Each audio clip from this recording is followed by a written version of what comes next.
నమస్తే, welcome to my channel. నేను మీ సుధీష్ రెడ్డి.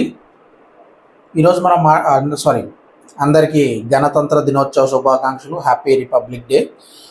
జనవరి 26 1949 అంటే 26 జనవరి 1949 మనం మన రాజ్యాంగాన్ని అమలు పొందండి. మన ఇండియన్ కాన్స్టిట్యూషన్ లెగసీని మనం స్టార్ట్ చేసుకున్నాం. దీని గురించి ఆల్రెడీ మనకు తెలిసిందే. ఆగస్ట్ 15, 1947లో మనకి స్వతంత్రం వచ్చింది. అంటే 15 ఆగస్టు 1947లో మనకి స్వతంత్రం వచ్చింది.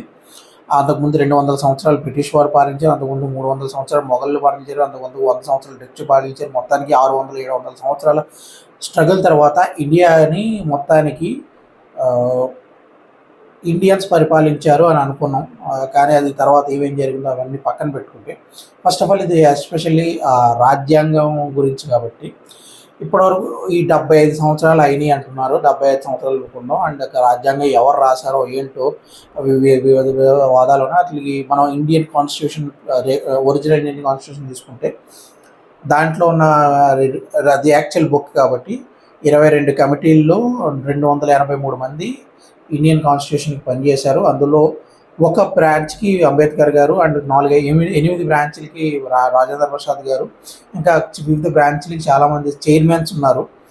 ఆ చైర్మన్స్లోంచి మరి అంతమంది పేర్లు కాకుండా అంబేద్కర్ గారి పేరు బయటకు ఎలా అంటే అంత ఫేమస్ ఎందుకైందో అనేది నాకు అర్థం కాలేదు. మరి అంటే వీళ్ళందరికీ ఆయనే గైడ్ చేశారా, లేకపోతే చేయి పట్టుకుని ఆయనే రాయించారా అది అనేది. అండ్ డ్రాఫ్ట్ కూడా ప్రిపేర్ చేసింది ఇంకొక ఆయన పేరు నాకు గుర్తులేదు. But okay, well and good. ఎవరు ప్రిపేర్ చేసినా మన రాజ్యాంగాన్ని రెడీ చేశారు. అండ్ 75 సంవత్సరాల నుంచి సక్సెస్ఫుల్గా అమలు చేసుకుంటున్నాం.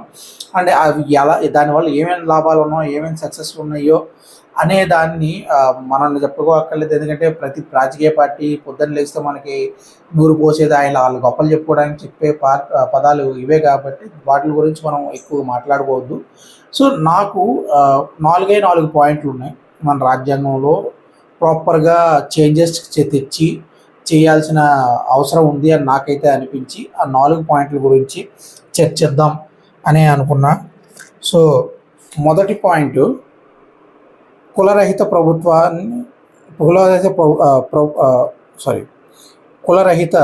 ప్రతిభకు ప్రాధాన్యత ఇవ్వడం. అంటే కులరహిత ప్రతిభకు ప్రాధాన్యత ఇవ్వడం అంటే ఇది డైరెక్ట్గా నేను చెప్పాలనుకున్నది రిజర్వేషన్ల గురించి. ఇప్పుడు మనకి OC, BC, SC, ST and ఇంకా చాలా ఇవి ఓన్లీ ఫర్ ఒక హిందూ మతానికి సంబంధించినంత వరకే ఈ క్యాస్ట్ డివిజన్స్ ఉన్నాయి. అండ్ మైనార్టీకి కొన్ని రూల్స్ ఉంటాయి. అండ్ వేరే మతాలకి వేరే మైనార్టీస్ కొన్ని వేరే ఉంటాయి. అవన్నీ పక్కన పెట్టుకుంటే ఫస్ట్ ఆఫ్ ఆల్ హిందువుల్లోకి వచ్చేటప్పటికి క్యాస్ట్ రిజర్వేషన్స్, ఈ క్యాస్ట్ బడ్జెట్గా రిజర్వేషన్. ఎందుకంటే ఎస్సీ, ఎస్టీలను అంతకుముందు గుళ్ళోకి రానిచ్చేవారు కాదు. అండ్ వాళ్ళకి అంత ఉపాధి ఉండేది కాదు, చాలా వెనకబడి ఉండేవారు. అండ్ వాళ్ళని మనుషులుగానే చూసేవారు కాదు అని ఒక వర్ణ వ్యవస్థ, మనుధర్మం అనే ఒక వర్ణ వ్యవస్థను బూచిగా చూపించి మన మీదే మన మీదే ఆ కేటగిరీలో కొన్ని చాలా అపోహలు పేలించి అండ్ దాని నుంచి కన్వర్షన్స్ చేసుకుని అవన్నీ పక్కన పెడితే ఇక్కడ బేసిక్గా దాన్ని వాళ్ళకి వాళ్ళని పైకి తీసుకురావడానికి ఒక 10-15 సంవత్సరాలు ఇలా రిజర్వేషన్ ఉంటేనే వాళ్ళందరూ కూడా పైకి వస్తారు. ఆ తర్వాత ఆటోమేటిక్గా కొంతమంది వాళ్ళు పైకి వచ్చిన తర్వాత ఆటోమేటిక్గా వాళ్ళని ప్రోత్సహించడానికి వేరే వాళ్ళే పైకి తీసుకొస్తారని అంబేద్కర్ గారు భావించి అది పెట్టించవచ్చు. అది ఆయన మెన్షన్ చేసింది 10-15 సంవత్సరాలకు మాత్రమే. 75 సంవత్సరాలు అయినా ఇంకా అది మన రాజ్యాంగంలో అలాగే ఉంది. ఎందుకు ఉంది అంటే బేసిక్గా చూసుకుంటే ఓసీ ఓటింగ్ అనేది మన హిందూ కేటగిరీలో ఉండేది పర్సంటేజ్ ఒక 30-40% ఉంది. 60-50+ అండ్ 60% ఓటింగ్ బీసీ టు బడుగు బలహీన వర్గాలు అంటారు చూసారా, ఆ కేటగిరీకి చెందిన వాళ్ళే. అండ్ వాళ్ళ దగ్గర నుంచి ఓటింగ్ రాకపోవడం కోసం ఇంకా రిజర్వేషన్ అంటే వాళ్ళకి మెప్పు పొందడం కోసం నీకేం అక్కర్లేదు, నువ్వు కూర్చుని ఉండు, నేను నీకు ఉన్నంతకాలం నేను నిన్ను పోషిస్తాను, నువ్వు సోమరిపోతులు అలా తిరుగు, లేకపోతే ఏదైనా చేసుకో అన్నట్టే మన ప్రభుత్వాలు వ్యవహరించాయి. అండ్ వీళ్ళు కూడా ఫ్రీగా ఇస్తుంటే ఎవడు కాదంటారు చెప్పండి. మన జనాలు తెలిసిందే కదా. సిగ్గు, లజ్జ, మానవాభిమానంతో బతకాలి అనుకునే జనాలు మనలో చాలా తక్కువ మందే ఉంటారు. అది బీసీలే కావచ్చు, ఎస్సీలే కావచ్చు, ఎస్సీలే కావచ్చు, లేకపోతే ఓసీలే కావచ్చు. ప్రతి వర్ణాల్లోని, ప్రతి కేటగిరీలోని అలాగే ఉంటారు. అది మానవ సహజం. అది మనం ఏం చేయలేం. అది ఉన్న అంటే యథా రాజా తజా ప్రజ అంటారు చూసారా? మన ఉన్న పాలకులు కాబట్టి దాన్ని బట్టి మన ప్రజలు కూడా ఫాలో అవుతుంటారు. మన పాలకులు ఎప్పుడు కూడా మనకి ఉన్నత విలువలు, లేకపోతే ఉన్నత భవిష్యత్తుని, ఉన్నత ఏమంటారు, సమాజాన్ని ఇద్దామని కదా. ఇప్పుడు వాళ్ళు పదవుల్లో ఉండాలి, లేకపోతే మన మన వాళ్ళ కాళ్ళ కింద చెప్పుల్లా పడి ఉండాలి అనే ఒక ధోరణితోనే ఉంటారు. అని కాకపోతే ఈ వర్ణ వ్యవస్థ అనేది మను ధర్మం నుంచి వచ్చింది అయితే కాదు. ఇది బ్రిటిషర్స్ మనల్ని విభజించి పాలించడానికి తీసుకొచ్చిన ఒక ఏమంటారు, కృతిల ఆలోచన అనమాట. అంటే వాళ్ళు మన ఒకసారి మీరు రామాయణంలో కానీ, లేకపోతే మన భాగవత వేదాల్లో ఎక్కడైనా చూడండి, ఎక్కడ అంటరానితనం గురించి ఎక్కడ ఈవెన్ మనుధర్మం చదివిన వాళ్ళైనా ఎక్కడైనా ఒక్కసారి రిఫరెన్స్ చెప్పండి. అంటరానితనం గురించి ఆ మనుధర్మం ప్రకారం ఎవడు లేదా వీటన్నిటి ప్రకారం, ఈ అన్ని సారాంశాల ప్రకారం ఏంటంటే, ఎవడు ఏ పని చేస్తాడో వాడిని ఆ పేరులాగే పిలుస్తారు. ఇప్పుడు ఒక దళితుడు వేదాలు నేర్చుకుంటే అతను బ్రాహ్మణుడు అవుతాడు. ఒక బ్రాహ్మణుడు అతను యుద్ధ పర్యాలు నేర్చుకుంటే అతను క్షత్రియుడు అవుతాడు. మనకి ఈ చరిత్రలో ఉన్న అదే బెస్ట్ ఎగ్జాంపుల్ ఛత్రపతి శివాజీ గారు. ఒక కమ్మరివాడు బంగారం పని నేర్చుకుంటే అతను కౌసాలి అవుతాడు. అలాగే ఇక్కడ వేరే ఎవరెవరు ఏ పనులు చేస్తే దాన్ని బట్టి ఆ కేటగిరీ డిసైడ్ అవుతుంది తప్ప వాళ్ళ అంటే వంశపార్యపరంగా చేయాల్సిన అవసరం కూడా లేదు. మా నాన్నగారు ఇదే చేస్తున్నారు, నేను ఇదే చేస్తాను అనుకుంటే చేయొచ్చు, తప్పేం లేదు. వాళ్ళ నాన్నగారు నేర్చుకుని ఇది నా విద్య ప్రాపర్గా నేర్చుకుని చేస్తే, లేదా నాకు ఇది ఇంట్రెస్ట్ లేదని వేరే చేద్దాం అనుకుంటే అది చేయొచ్చు. అది ఏది ఎక్కడా కూడా మనకి ఈ వర్ణ వ్యవస్థ కానీ, కుల వ్యవస్థ కానీ మన వేదాల్లో కానీ, మన గ్రంథాల్లో ఎక్కడ లేవు. అవన్నీ మనకు యాక్చువల్లీ ఈ రేసిజం అనేది మనకి స్టార్ట్ అవుతుంది అక్కడ వెస్ట్రన్ కంట్రీస్ నుంచి తీసుకొచ్చి అరువు తెచ్చుకున్న ఒక పెద్ద భూతం. దాన్ని చూపించి 200 సంవత్సరాలు వాళ్ళు సక్సెస్ఫుల్గా డివైడ్ చేసుకుని పాలించారు. దాన్ని అంబేద్కర్ గారు ఆయన అప్పుడు పడిన అవమానాలు అవన్నీ అది కరెక్టే. అంటే మనవాళ్ళు కూడా చెప్పారు కదా, మనవాళ్ళు దేనికైనా ఈజీగా మోల్డ్ అయిపోతారు. అలాగే బ్రిటిష్ వాడు చేసిన మోసానికి కూడా ఈజీగా మోల్డ్ అయిపోయారు. కాబట్టి మనవాళ్ళు పావలా ఎక్కితే 10 రూపాయలు యాక్ట్ చేయమంటే తెగ యాక్ట్ చేస్తారు. కాబట్టి మనవాళ్ళు చేసిన తప్పులు కూడా ఉన్నాయి. అండ్ కొన్ని మనం వెళ్తే మనకన్నే పొడిపించే వాళ్ళు మనం ఈజీగా సమ్మగా ఉందని పొడి చేసుకున్నాం కూడా. సో దాన్ని బట్టి ఇప్పుడు ఫస్ట్ మన గవర్నమెంట్ ఏదైనా సరే ఎన్హాన్స్ చేయాల్సింది ఒకటే, ఇదేంటి ఈ రిజర్వేషన్ కేటగిరీ. ఎందుకంటే సమర్థత ఉన్న వాళ్ళు ఇప్పుడు ఓసీ అబ్బాయి ఉన్నాడు అనుకోండి, బాగా చదువుతున్నాడంటే ఎవడైనా నేను ఇలా సో గ్రూప్స్లోకి వెళ్దాం, ఇలా చేద్దాం అనుకుంటే ఎవరైనా ఎందుకురా ఏ ఇంజనీరింగ్ చదువు, లేకపోతే జిఆర్ఈ టోఫీలో రాసి అమెరికాయో, ఆస్ట్రేలియా, కెనడాయో, యూకే వెళ్ళిపో, నీకు వస్తాయి అసలు నువ్వు 99 మార్కులు తెచ్చుకున్నా నీకు వచ్చి చేస్తుందా, ఎవడో 40 మార్కులు 35 మార్కులు వచ్చినోడికి ఇచ్చేస్తారు కదా, ఎందుకు నువ్వు అంత కష్టపడి ఇంటర్నల్గా ఆ ఫీలింగ్ అలా డౌట్ చేస్తా. అది అలా నిజమే కూడా. ఎందుకంటే కొంతమందికి ఈవెన్ డాక్టర్ ర్యాంకుల దగ్గర ప్రైవేట్గా చదివి వెళ్ళేవాళ్ళు.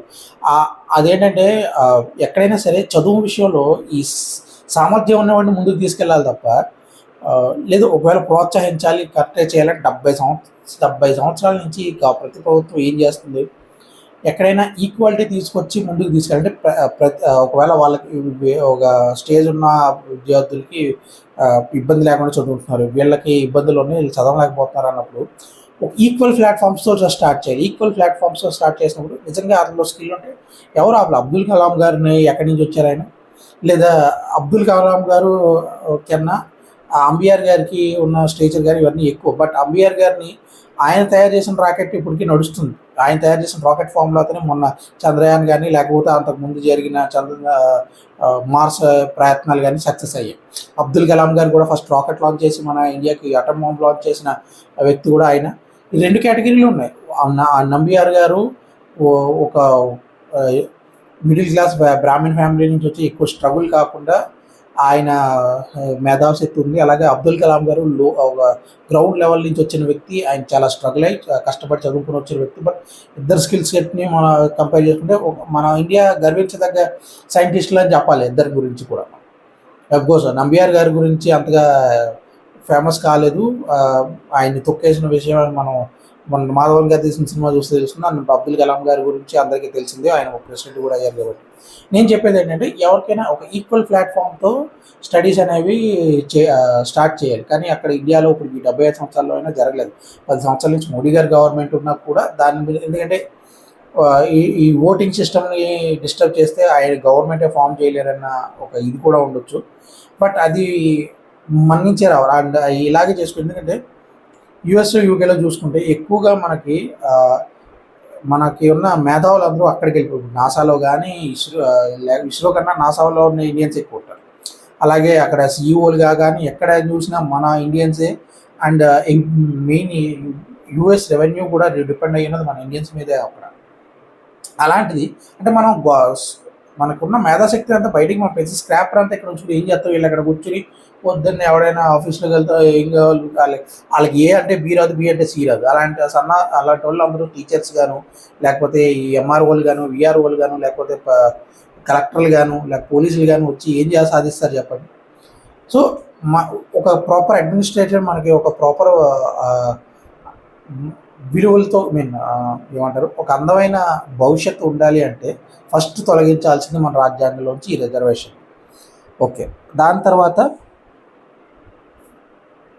సర్వమత సమానత్వం పాటించాలి. ఇది ఒకటి ఉంది. అంటే ఇప్పుడు మనకి కొన్ని మతాలు ఉన్న పేర్లు నేను చెప్పదలుచుకోలేదు. 70% ఉన్న మతానికి మెజారిటీ అని, తర్వాత ఉన్న కేటగిరీలో ఉన్నవన్నీ మైనారిటీ అని తీసుకున్నారు వెళ్ళండి. అండ్ అలా తీసుకొచ్చినప్పుడు సెక్యులర్ అనే ఒక మాట ఉంది. అంటే అన్ని మతాలు సమానం అంటారు. ఒకే ఒక్క క్వశ్చన్ అడుగుతున్నారు, అన్ని మతాలు సమానం అనుకున్నప్పుడు దేవాదాయ ధర్మాదాయ శాఖ అనేది ఒకే మతానికి సంబంధించి ఉండాలి. అప్పుడు మనకి గుళ్ళు ఎన్ని ఉన్నాయో అంతే విధంగా వేరే వేరే చర్చిలు కానీ మసీదులు కానీ ఉన్నాయి. అక్కడ కూడా ఆదాయాలు వస్తూ ఉంటాయి. ఆ ఆదాయాల్ని దేవాదాయ శాఖ ఎందుకు టచ్ చేయదు, ఓన్లీ గుళ్ళ నుంచి ఎందుకు తీసుకుంటుంది? ఇక్కడ సెక్యులరిజం ఏమైపోతుందో నాకు అర్థం కావట్లేదు. అండ్ కొన్ని గుళ్ళో తీర్పు, మన అయ్యప్ప స్వామి గుడి తీర్పు గురించి విషయంలో కానీ ఏదైనా సరే, అండ్ లేకపోతే త్రిబుల్ తలాక్ విషయంలో కానీ, లేదా మొన్న కాశ్మీర్ 370 ఆర్టికల్ కానీ, ఇవన్నీ ఏ మతానికి ఫేవరబుల్గా పెడుతున్నారు, ఎందుకు అని ఆ వివక్షగా వస్తుందో కూడా అలాగే కాదు. సో సర్వమత సమానం అనేది మాటల్లోనే కాదు, ఈ రూల్స్లో కూడా తీసుకురావాలనేది నా గట్టి వాదన. దీని గురించి ఇంకా మాట్లాడవచ్చు, కానీ ఎక్కువ దీని గురించి కొంతమంది మనోభావాలు కూడా దెబ్బతింటాయి కాబట్టి దీని గురించి ఎక్కువ చర్చించట్లేదు. బట్ ఈ 2 సవరణలు అయితే ఖచ్చితంగా తీసుకురావాల్సింది. ఆ తర్వాత సంస్కారంతో కూడిన విద్య వల్ల వచ్చే జ్ఞానాన్ని ప్రోత్సహించాలి. సంస్కారం వల్ల కూడిన విద్య వల్ల వచ్చే జ్ఞానాన్ని ప్రోత్సహించాలి. ఇదేంటి, ఒకప్పుడు మనం దీని గురించి పెద్ద పెద్ద గర్వాలు అని మనం విఠలాచార్య సినిమాలు చూసినా తెలిసిపోతుంది. ఏంటంటే ఒకప్పుడు రాజకుమారుల దగ్గర నుంచి చిన్న బంట్రోతు కుటుంబం ప్రతి ఒక్కడు కూడా గురుశాలకు వెళ్ళి అక్కడే ఉండి అన్ని పనులు చేస్తూ చదువుకునేవారు. వాళ్ళకి జీవితాన్ని ఎలా జీవించాలో, రాజకుమారుడు అయితే రాజకుమారుల లక్షణాలు, లేకపోతే వేరే ఆ జనాలు అర్థం చేసుకోవాల్సిన విధానాలు, లేకపోతే వేరే వేరే పరిచయాలు, అసలు ఎలా ఆడుకునే వాళ్ళ సొంత పనులు వాళ్ళు ఎలా చేసుకోవాలి, ఎలాంటి సమయంలో ఎలాంటి నిర్ణయాలు తీసుకోవాలి, వాళ్ళకి గ్రావిటీల గురించి, లేకపోతే ఎక్స్ ఫార్ములాలు, వై ఫార్ములాల గురించి, లేకపోతే వీటి గురించి జీవితం గురించి నేర్పించారు. ఫస్ట్ ఆఫ్ ఆల్ పెద్దల్ని ఎలా గౌరవించాలి, మానవతా విలువలు ఎలా పాటించాలి, తోటి మనుషులతో ఎలా మెలగాలి, ఆడవారిని ఎలా గౌరవించాలి, అక్క చెల్లెలతో ఎలా మెలగాలి, భార్యను ఎలా చూసుకోవాలి, ఇలాంటి మానవతా విలువలతోని ప్లస్ దాంతో కూడిన విజ్ఞానం అంటే A square plus B square equal to A square plus B square plus 2ab అనే ఫార్ములాలు పట్టించడం కాదు. వేదాల్లో ఉన్న మంచిని వాళ్ళకి అధ్యయనం చేస్తూ కొట్టించిన అధ్యయనం చేస్తూ వాటి ప్రతి ఉచ్చారణకి ప్రతి దానికి ఏమంటారు అర్థాలేంటో అదేంటో వాళ్ళకి అర్థమయ్యేలా చెప్తూ, అండ్ అదే విధాన్ని ఇప్పుడు యూకే యూఎస్ లేకపోతే సిస్టమ్ చూసుకుంటే ఇప్పుడు వాళ్ళకి క్లాసెస్ 2 రోజులు చెప్తారు. అలాగే ఎగ్జామ్ అంటే ఈ అసైన్మెంట్ ఇస్తారు. ఆ అసైన్మెంట్ వాళ్ళు రిసర్చ్ చేసి తెచ్చుకొని వాళ్ళంతా వాళ్ళు రాసుకోవాలి. ఇదే మన గుడిసాల్లో ఉండేది. అది మన బ్రిటిషర్స్ మన దగ్గర నుంచి కొట్టేసి ఫస్ట్ ఆఫ్ ఆల్ బ్రిటిషర్స్ ఇండియాని పాలించాలనుకున్నప్పుడు వీళ్ళని ఎలా దెబ్బకొట్టాలంటే వీళ్ళ దగ్గర ఉన్న మెయిన్ ఆయుధం విజ్ఞానం. ఇప్పుడు అది లేదు. అది మనకి విజ్ఞానంతో పాటు అజ్ఞానం కూడా ఉందని వాళ్ళు తెలుసుకున్నారు. అది కూడా ఉంది. ఆ ఉన్న విజ్ఞానాన్ని తొలగించి ఈ అజ్ఞానాన్ని పెంచాలనుకున్నారు. పెంచారు. మనం కూడా పెంచి పోషించుకొని చెప్పాను కదా మనకి పావలా ఎత్తే రూ. 10 యాక్టింగ్ చేస్తుంటాం కదా అని. అలాగే తయారైంది ఈ పరిస్థితి. సో ఈ రెండిటిని కలుపుకొని మన విద్యా వ్యవస్థని చావు దెబ్బ కొట్టి ఒక ఇప్పుడు ఉన్న కాన్వెంట్లు కానీ ఈ బట్టి పట్టించడాలు, రొట్ట కొట్టించడాలు, లేకపోతే మన ఇక్కడ గవర్నమెంట్ స్కూల్ ఇక్కడ ప్రైవేట్ స్కూల్ లేక ఇంటర్నేషనల్ స్కూల్స్లో చదివే చిన్నపిల్లలు వాళ్ళు మాట్లాడే మాటలు చూస్తుంటే ఫస్ట్ ఆఫ్ ఆల్ అశుద్ధ మాటలు నోట్లో వేసుకోవడం, లేకపోతే మాట్లాడితే ఎఫ్తో కూడిన పదాలు బయటికి తేయడం, వాళ్ళ బట్టలు, వాళ్ళ 10 మందిలో వాళ్ళకి ప్రవర్తించే విధానం, మనుషుల మధ్య ఉన్నామో అడవిలో ఉన్నామో కూడా తెలియకుండా చేసే ఆ వ్యవహారాలు, ఇవన్నీ చూస్తుంటే ఫస్ట్ ఆఫ్ ఆల్ ఈ విద్యా వ్యవస్థను కూడా మార్చి, ఎందుకంటే తప్పదు మనం ఇక్కడ ఎలా విలువలతో కూడిన విద్యను అందించాలని చాలా తక్కువ లిమిటెడ్ స్కూల్స్ ఉన్నాయి. కానీ అందరూ ఎంకరేజ్ చేయట్లేదు. మనం తెలుసుకోవాలి. మనం మనుషులుగా ఉన్నాం, ఇంకా జంతువులుగా మన పిల్లలు ఎలా ప్రవర్తిస్తున్నారు, తల్లిదండ్రులు కూడా అలాగే తయారవుతున్నారు. కాబట్టి మనం ఏం చెప్పలేము అనుకోండి. బట్ ముందు గవర్నమెంటే ఒక స్టెప్ ముందు తీసుకుని ఈ సవరణలు కూడా చేసుకోవడం చాలా ఇంపార్టెంట్ మనకి. ఇంకొకటి మెయిన్గా చెప్పాల్సింది, ప్రతి ఒక్క దోషిని శిక్షించబడాలి.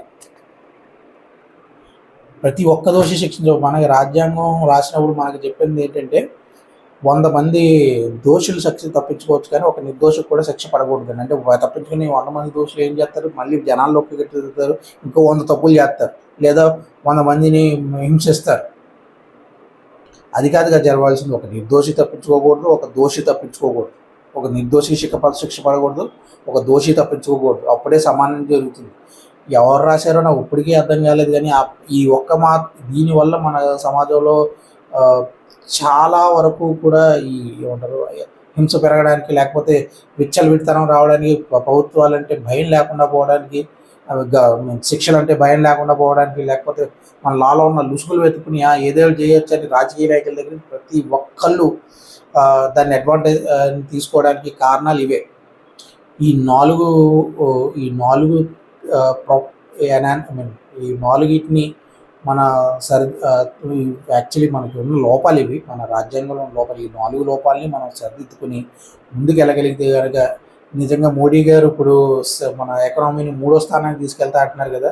ఇవన్నీ సరి చేసుకుంటే 3వ స్థానం కాదు కదా, మన టచ్ చేసేవాడు ఉండదు. ఎందుకంటే ఒకప్పుడు వీళ్ళందరూ వచ్చి ఈ వాళ్ళందరూ వచ్చి దోచుకోకముందు మన ఎకనామీ వరల్డ్లో టాప్ క్లాస్లో ఉంటుంది. టాప్ 1 to 100 మనమే ఉండేవాళ్ళం. దాన్ని టచ్ చేసే రోడ్ల మీద వజ్రాలు వైడూర్యాలు అమ్మేవారు. అది మన చరిత్ర. కానీ ఇప్పుడు ఎలా ఉన్నాం మనకి కొంచెం అభివృద్ధి జరిగింది. కానీ మా అప్పటితో పోల్చుకుంటే ఇది కనీసం ఒక 5-6% కూడా కాదు, ఇంకా జరగాలి. మనం ఒక రాజులా ఉండేవాళ్ళం, ఇప్పుడు బంట్రోతులా తయారయ్యాం. అది మనం తీర్చుకోవాల్సింది. ఈ 4 సవరణలు ప్రాపర్గా జరిగితే మళ్ళీ మనం రాజుకేంటి ఆ నెక్స్ట్ లెవెల్లో వెళ్ళి కూర్చుంటాం. కానీ చెయ్యాలంటే ముందు జనాల్లో మార్పులు రా, జనానికి అవగాహన కలగాలి. ఇది తప్పు కదా, మనమే ముందుకుంటూ మార్చాలి కదా. మనకి ఇలా ఫ్రీగా ఇవ్వడం వల్ల ఉపయోగం ఏముంది, మనకి అక్కడ స్కోప్ లేదు. కాబట్టి మనం వదిలేసి మనం గ్రహించుకుని మనస్సుకి వెళ్ళాలి. అంతేకాక నాకు 35 మార్కులు వచ్చినాయి కానీ నాకు కలెక్టర్ పొజిషన్ ఇస్తా అన్నాడంటే నువ్వు అర్హుడో కాదో నీకు తెలియాలి. ఇవ్వడం అంటే ఇచ్చేస్తారు నీకు. అండ్ ఒకవేళ అట్లీస్ట్ లేదంటే ఆల్రెడీ రిజర్వేషన్ తీసుకున్న ఫ్యామిలీస్కి ఇంకా రిజర్వేషన్ వర్తించడానికి ఒక చిన్న రూల్ తెచ్చిన ఈ స్లోగా ఇంకొక 15 సంవత్సరాల్లో తగ్గుతుంది. ఎందుకంటే ఆల్రెడీ వాళ్ళకి ఎందుకు ఇస్తున్నారు, వాళ్ళకి స్కోప్ లేదు. ఒక కలెక్టర్ కొడుకు రిజర్వేషన్ కేటగిరీలో ఉంటే మళ్ళీ ఆ రిజర్వేషన్ కేటగిరీ అతను కలెక్టర్ అవ్వడం ఎందుకు అంటే, కలెక్టర్ అతను కలెక్టర్ అయినా కూడా కుదిరికి ఇంకా చదువు చెప్పించుకోలేకపోతున్నాడు. ఇలాగే ఉంటాయి మనం. అండ్ ఈ లాస్ట్ది చెప్పుకున్నాం కదా, దోషి ఎప్పుడైతే మన గజనీ మహమ్మద్ 17 సార్లు దండయాత్ర, ఇది నేను చాలాసార్లు 17 సార్లు ఫస్ట్ టైమే ఆయన చంపేసి ఉంటే అక్కడ ఇంకో 17 సార్లు దండయాత్ర రాకపోదు కదా. అంతెందుకు చాలామంది చక్రవర్తులు ఒకసారి మనం ప్రాణభిక్ష పెట్టిన తర్వాత అక్కడే వాళ్ళని ఏదో చేసి ఉంటే మళ్ళీ వాళ్ళు రెండోసారి రాకపోతే మనకి బాధ ఉండకపోదు. సో అంటే ఒకటి యుద్ధంలో ఇరు పక్షాలు వెనక్కి వెళ్ళాలి, లేదా మనం వెనకడుగు వేస్తున్నాం అంటే ఎదుటివాడు ముందడుగు వేయకుండా ఉండాలి. మనం వెనకడుగు వేసినప్పుడు ఎదుటివాడు మనం ముందడుగు వేసాడు అనుకోండి, దానివల్ల ఉపయోగం ఉండదు. అప్పుడు వాడు వచ్చి మన తలని డైరెక్ట్గా నరికేసి కొట్టుకుపోతాడు తప్ప ఏం ఉండదు. అప్పుడు మనం ఖచ్చితంగా యుద్ధం చేయాల్సిందే. యుద్ధం గెలవాలంటే యుద్ధం చేయాల్సిందే. త్రివిక్రమ్ గారు ఎప్పుడో చెప్పారు. సో ఇంకా యుద్ధం ఆపాలి అంటే ఇద్దరు ఆపాలి. ఒకడు ఆపడం వల్ల ఎదుటి కూడా ఆగిపోడు, గుర్తుపెట్టుకోడు. సో ఇది నేను చెప్పాలనుకున్న 4 సవరణలు. కొంచెం ఎక్కువ మాట్లాడుంటే క్షమించింది. ఎవరి మనోభావాలైనా దెబ్బతీసి ఉంటే కనుక మన్నించండి. సో మీ అందరికీ మరొకసారి 75వ గణతంత్ర దినోత్సవ శుభాకాంక్షలు. ఈ నా అనాలిసిస్ మీకు నచ్చితే కనుక ప్లీజ్ నా ఛానల్ని సబ్స్క్రైబ్ చేసుకోండి. అలాగే ఈ వీడియోని లైక్ చేయండి, మీ ఫ్రెండ్స్తో పాటు షేర్ చేసుకోండి. శుభరాత్రి.